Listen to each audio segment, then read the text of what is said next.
Hello, this is the Say It and Spray It podcast. My name is Justin. Joining me, as always, the CEO of Merwells, the man with the cans, Mark Silver. How you doing, mate? All right? Doing good, Justin. Doing good. How are you? Yeah, I'm doing well, mate. I'm doing well. So this week, slightly different, out and about recording our podcast somewhere really exciting. Where were we? Where were we this week? How great is that? We got the opportunity to do a podcast with the greatest jockey of all time, the legendary Frankie Dettori.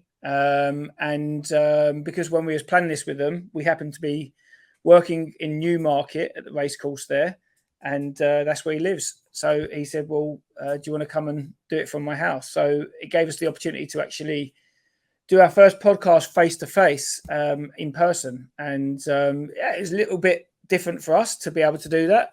But we had a Canberra crew in there, and I thought it went really well.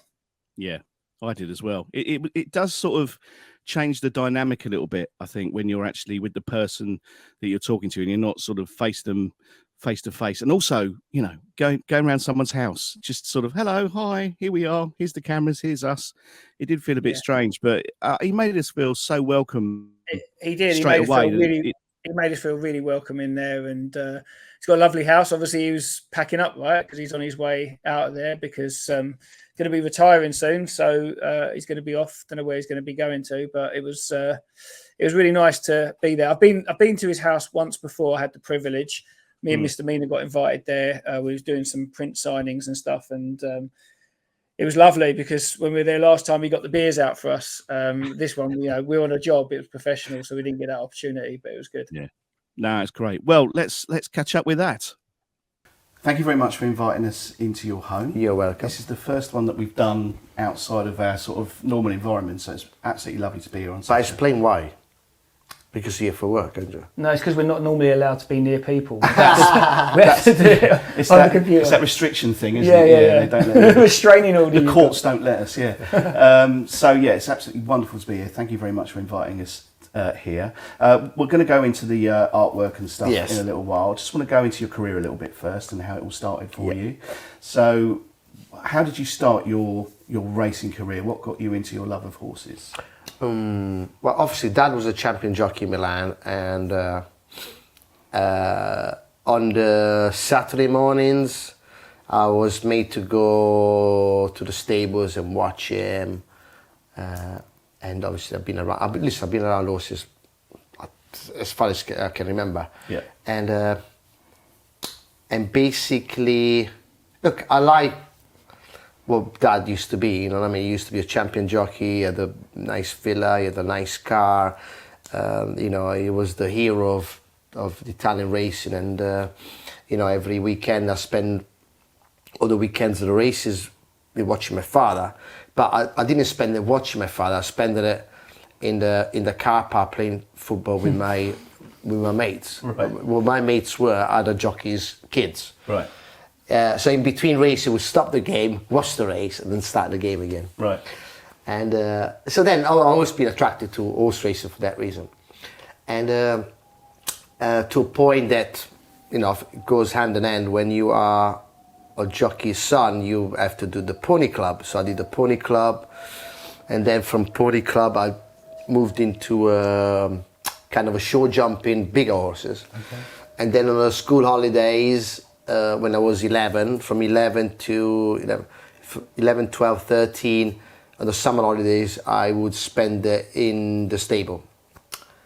Doing the whole thing, you know, mucking out, riding. But unfortunately, my dad worked for this, you know, he worked for, just say, Man City, right? The biggest stable. Okay. And with the best horses, the most expensive horses, you know, I was only 12, so I was always put on the worst one, the quietest one, because everybody, two things. One, didn't want me to get injured, and second, didn't want the horse to get loose and injure itself. Right. So I didn't really learn a lot in those 3 years because I was wrapped up in cotton wool. And then my father got kind of fed up with it, so he lost his temper. No, he didn't lose his temper, but just, you know, typical. My dad was quite stubborn and hard.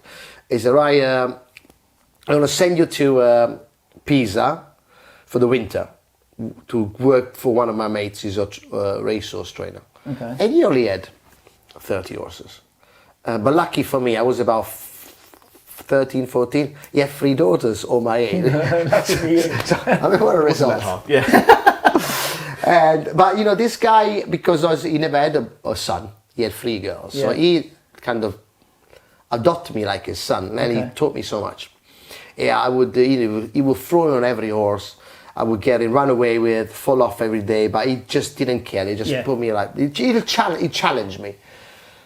So when my dad came back to pick me up, he realized how much I improved, and he got all excited, and so he started making plans for me.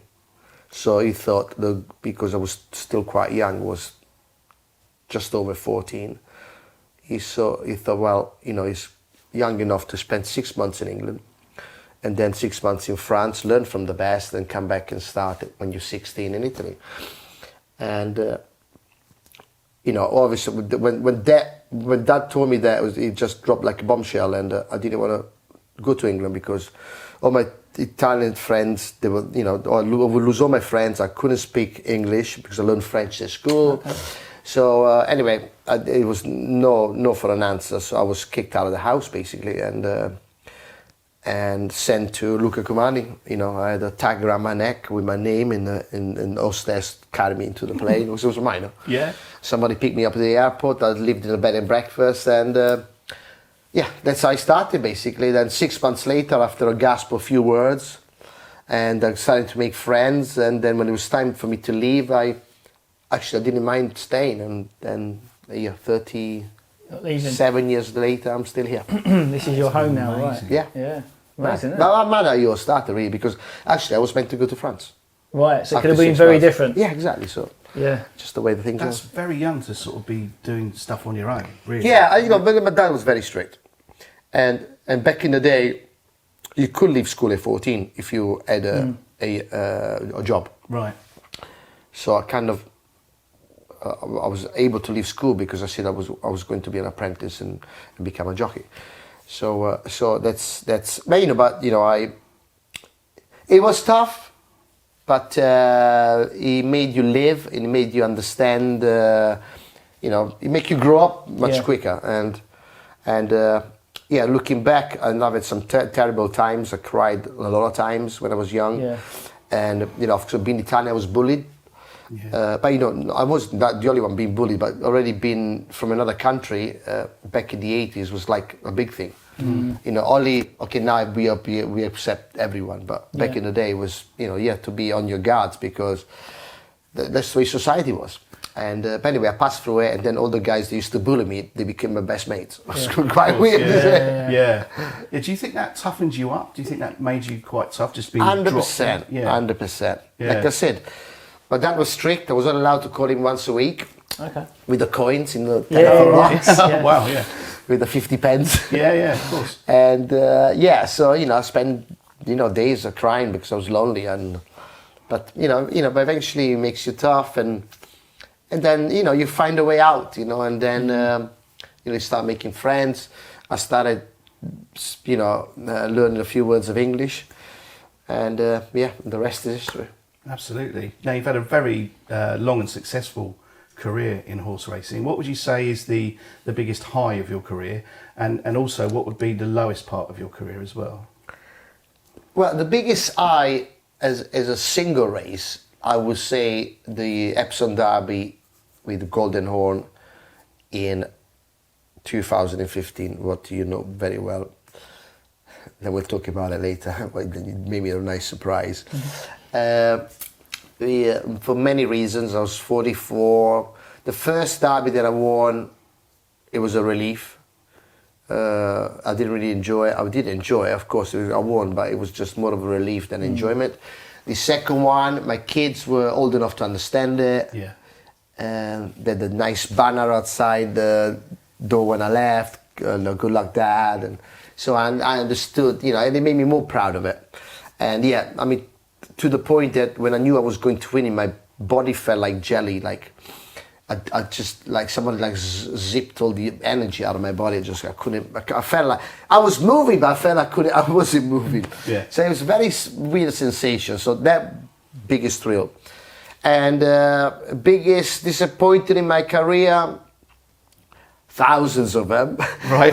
But if I have to pick one, possibly the Breeders' Cup in 1999, when I rode this great horse called Swain, and I just lost my composure, kept on hitting him left hand, the horse was drifting out right, didn't correct him, and I just got pipped on the post. Probably the biggest race in America in front of everyone, and yeah, I remember crying on the way back. I was crying in my wife's lap because I was so devastated. But because you realised it was in your hands, it was exactly. a mistake, I guess. Exactly. Especially in the biggest race in America. So I got slated big time. But nobody's had a perfect life. So, but I would say probably my biggest disappointment. Some of your highlights are now being immortalised in murals and stuff. Mark, do you want to talk about the first mural that you've done of Frankie? Yeah, so we created a big portrait of Frankie in Epsom on the side of the main grandstand. And that fits in what I just said, because that was my biggest thrill that I got in my entire career in one single race. So that's it. But you know what? It was. You won't believe this. It was a surprise. I knew something was going on at Epsom because no one kept their mouth quiet. Yeah, and I'll be honest with you, not disrespecting you. I expected maybe a painting or something, but then when I turned the corner, I saw this massive mural. Well, it was a painting. Just a big one. Just a massive one. So amazing, very taken by the moment, and what an amazing job, fantastic. Well, people asked me what you were like, because that was the first time we met. Yeah. So people said, what was Frankie like when you met him? I said, well, he was really quiet. Yeah, I was. And then they said, well, that's not Frankie. What's going on there? Yeah, I was not. I didn't expect it. It was great, an honor to have my face splashed on the side of Epsom, what is the most famous race in the world, the Epsom Derby. Yeah, so it's a great course. Yeah. There was and a few also, rules. like I said, it was my biggest thrill. So it's great that it's immortalised, and I'm sure at some stage somebody will draw a moustache on my face. I think that's already there. Thanks, mate. But no, not from the fans. There was people, when we were there, people were loving it, and everyone agreed that this is completely worth it. You deserve that, and it's an honour that you definitely deserve. There's lots of these tributes that go up to people, and they're done kind of tongue-in-cheek and everything like that, but in terms of horse racing, even if you don't follow horse racing, Frankie Dettori, and that's special, isn't it? Really? Yeah, absolutely. Was there any particular challenges on painting that one, or was it fairly straightforward? The only challenge you done it in the winter, didn't you? It's freezing cold. It was very windy. I mean, it's very windy there anyway, right? Because it's very open. Yeah, so when you're spraying, spray goes everywhere, it's kind of blowing it before it's hitting the wall, but. I'm not worried that he was up in a scissor lift being blown around. It was fine. So Josh was up there. Now Josh, do you have to keep the spray close to the wall? Pretty close to the wall, yeah. But the problem was really because a little bit of the wind, and then Josh, who was working on it, he was one of the main artists on it. He's a perfectionist. They all are, but he is a proper perfectionist, in the point that I have to pull him off a job. I look at it and go, mate, that's incredible, that's done. But he would just keep going. So where it was meant to be like 3 days on the big portrait, I think he was there for 5 or 6 in the end. Oh, really? Just to get it perfect, yeah. And I can't remember where I was.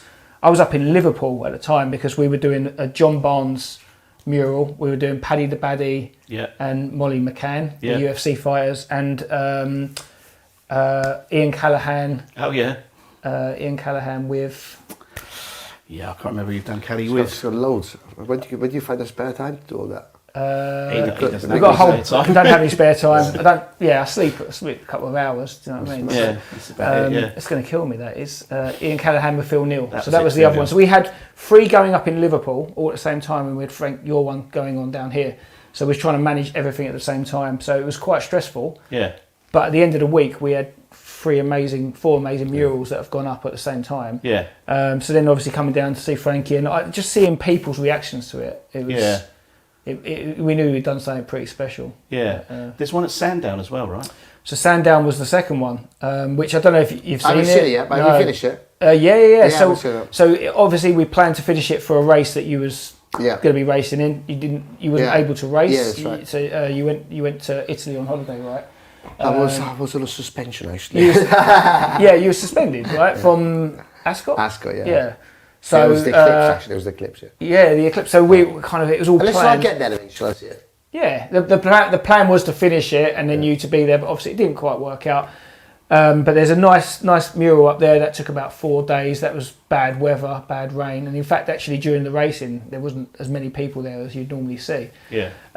So yeah, but it was good because all of a sudden we've done one big piece of Frankie. Now, what happened was the Jockey Club have said, like, we love that, but can we not have it at Sandown as well? Yeah. And now, you know, the ball, you started yeah, the so ball rolling, everyone yeah. now, every race course is going to say. But I mean, every race course got a grandstand. Every racer's got a grandstand with nothing on it, with a. But that's it, concrete walls. Yeah, exactly. Yeah. Yeah, so that's the idea. They're looking at what we're doing with other sports because although we're doing a lot in the football world, but we're doing cricket now. You know, rugby, Twickenham Stadium.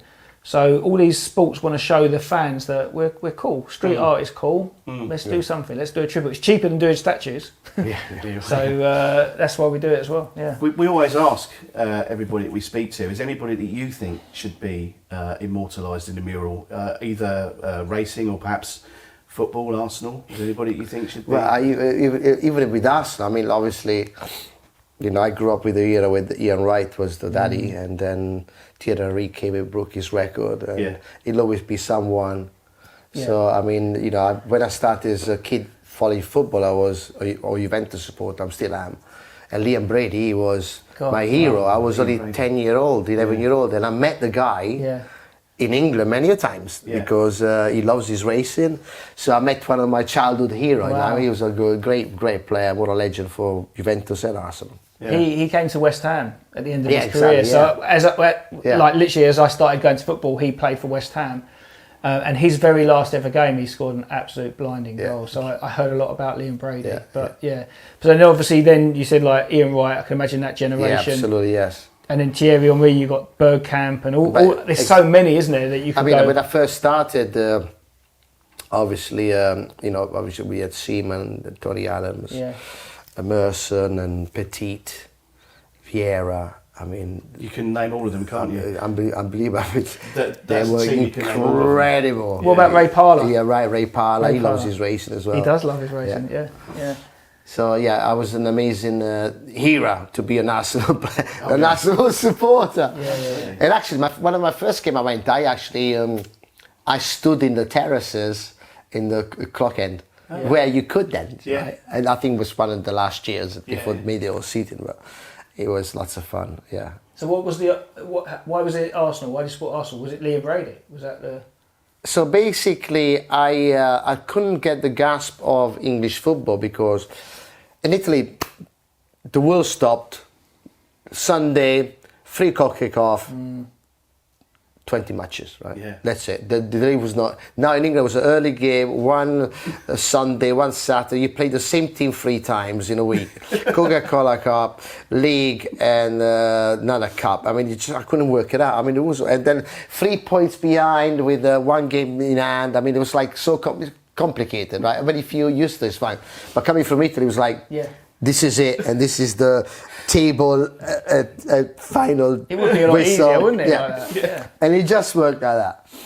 And a good friend of mine, Willie Ryan, who won the derby on Benny the Dip, he used to go and bang on about Arsenal. And Arsenal at the time were the best team, you know, with Georgie Graham and, you know, 1-0 to the Arsenal.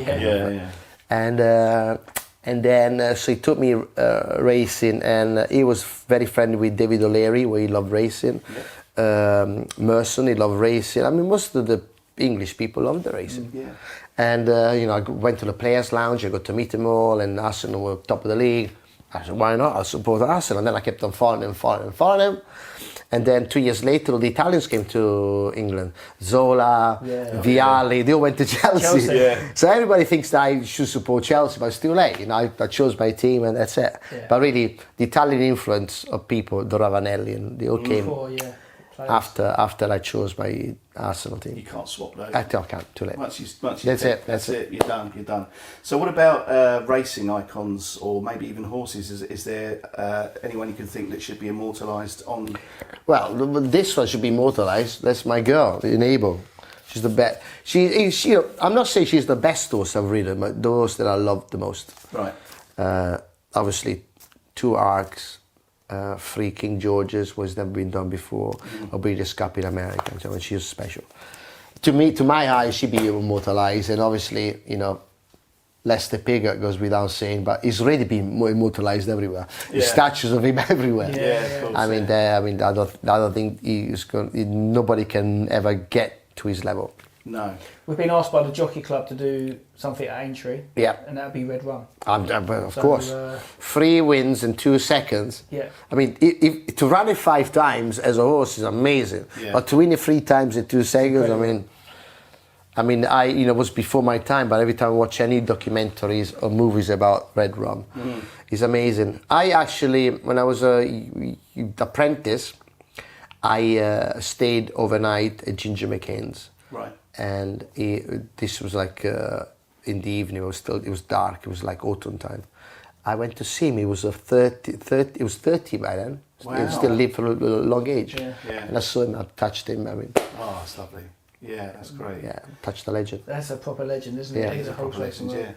yeah. Are you allowed to talk about the new mural at all? Yeah, why not? So you- I don't know. I don't know if you know about it. I Do you don't know. anything? I know there is a mural coming up in Newmarket, but I don't There you know. go. There you Right. go. And that's about it. Well, there's Come on. 2. There's actually 2. 2? And the reason is when we went down there and we've done what we've done at Epsom, we've done it at Sandown. You walk around and they're like, "What do you think of this wall? What do you think of that wall?" That's what we do. We just look Yeah. at walls and go, "Ugh, Yeah. it's a nice wall." And at Newmarket there was a couple, and there's one giant wall that is on the actual race track. So it's on one of the big buildings. You can only see it from the racetrack. And I think we're all in agreement that is such a great wall. The problem is the public don't see it. You get to see it on the TV through the cameras, and the riders get to see it, but general It's in the wrong public do not get place, to see yeah. it. So we was like, well, we've got to do it there because it's such a great iconic thing. So they're like, well, can we do another one round the corner?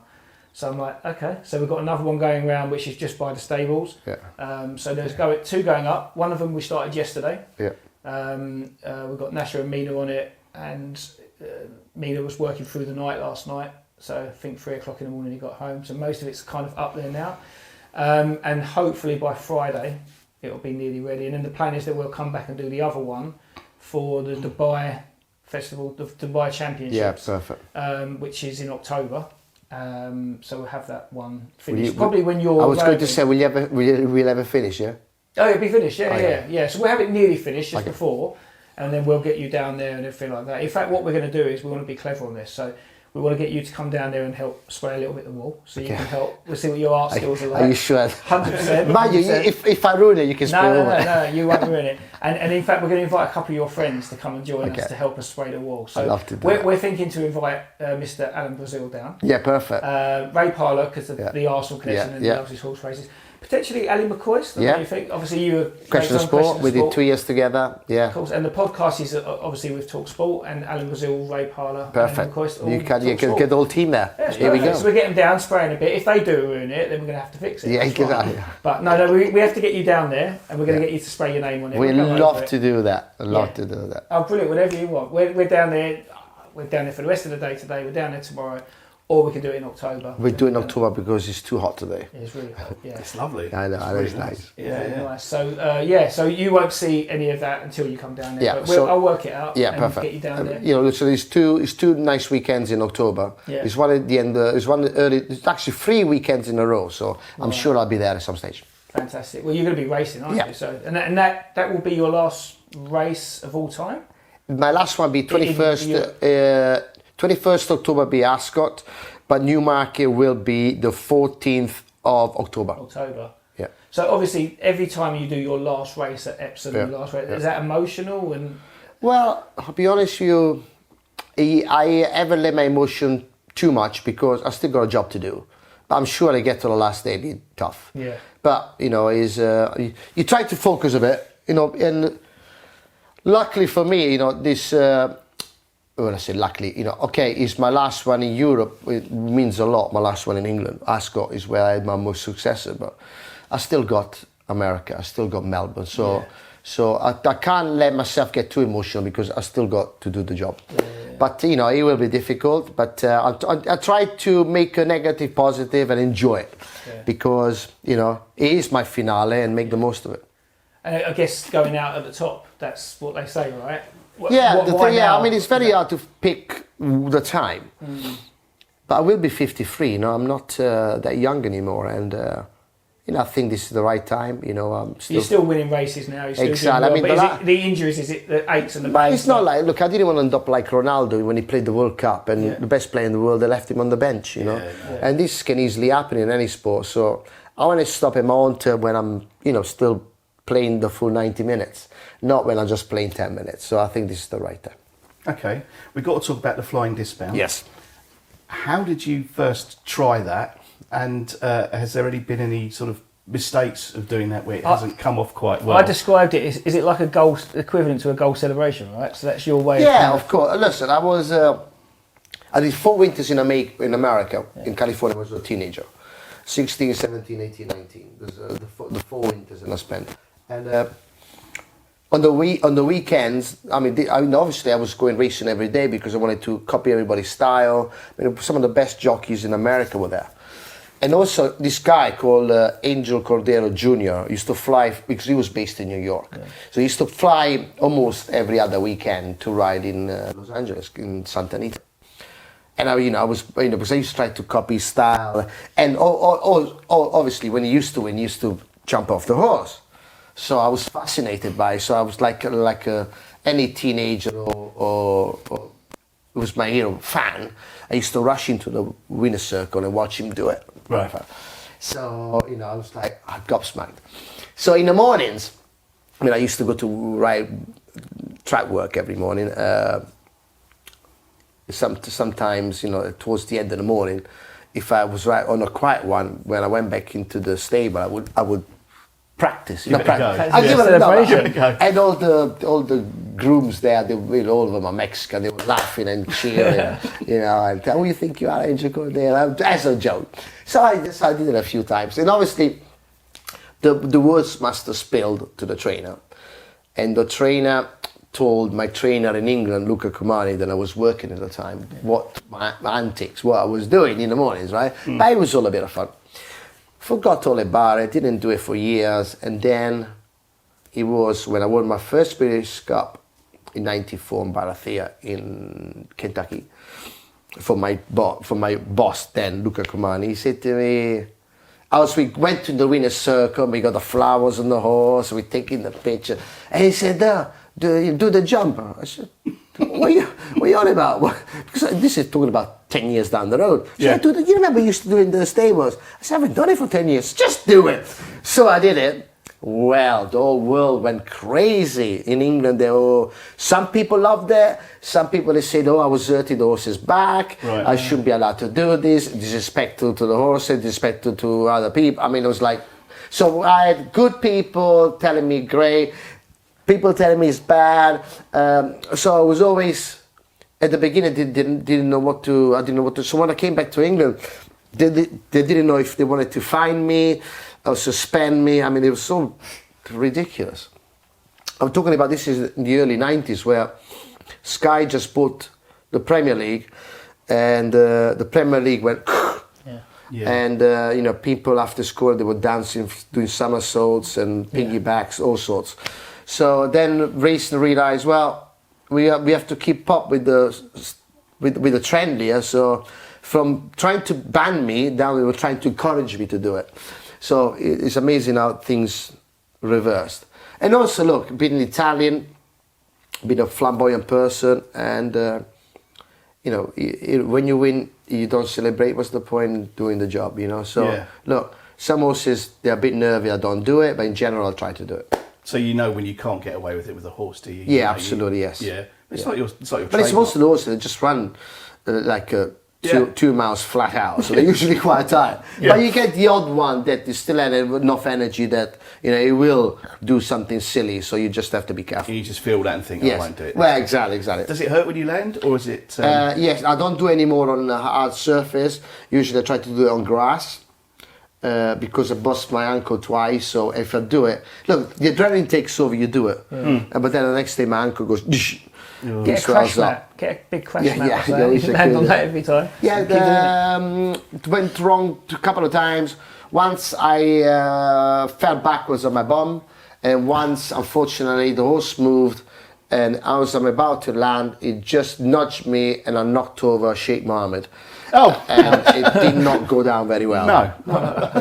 especially when this white dish stash and it was in Dubai. So, it was like, no. It was an accident. It was an accident. Yeah, of course. I'm sure. So only the special guests of Murals get to have one of these. So you're part of the team now. You've got 4 murals of yourself, so you've got to have the cap, right? God, it takes 4 murals to get a cap. Yeah. You're stingy. So we've only ever given one away because I think Stephen Gerrard's the only one that's had 4. I've got it. Man, I've got it. Got the Murals cap. Suits you. It does. Thanks very much. You're very welcome. Thank you. Thanks for all your time. And thank you very much for inviting us into your home. Thank you. I love the hat. It's been great. Thank you. Okay, let's get a little picture together. Oh yeah. With the hat. Well, there you go. Yeah, that was great. I'd love to do more of those. If any other sports stars that you've done murals of want to invite us around their house, I mean that'd be great. You know, Elton, if you're listening, you know, got plenty of murals of you. But that was fantastic. I really, really enjoyed that. And yeah, I mean, it just made us feel relaxed from the minute one, so it didn't feel too heavy doing that interview. Great stories as well. The dismount. What a great story about the dismount as well. Well, we knew what Frankie's character's like, right? So we knew he was going to give us some great stories. There was never going to be any awkward, silent moments. He's a great character, and as you said, lots of great stories. And I think obviously at this point where he's kind of winding down his career, he's probably sort of relaying a lot to himself and thinking about a lot of his career from the start. I mean, obviously there was some great stories about how it all started. Obviously, I wasn't knowledgeable about that. I'm not a horse racing fan, so I wouldn't have known too much about it. But like I said to him in the podcast, you know, even if you're not a horse racing fan, you know who Frankie Dettori is. Yeah. And that's what makes it so special. But I thought it was great being able to do it in somebody's home. And I think that, you know, we always said, how can we get these podcasts out there? It's about doing them efficiently and economically. And so far they've been great. But I think going forward, maybe series 2, we'll probably be looking to see how we can do them face-to-face and studio-based and stuff like that. And it does make a little bit of a difference because visually then people can see the reactions. I mean, it's great to listen to. Podcasts are great to listen to. But sometimes you can, you know, see people's hand movements, gestures. It sort of gives a little bit of a slightly different context to it. Really enjoyed it. No, it's great. You know, the whole sort of getting mic'd up and stuff. I thought this feels very professional. This and the clapping of hands to start the filming and stuff. I thought, oh, this is this is unusual, but yeah, it was great fun. So I hope you enjoyed that podcast. As Mark says, hopefully we'll be doing a few more out and about going forward. But there you go. Thank you very much. Thank you very much for joining us here on Say It and Spray It. We will catch you next time. Cheerio.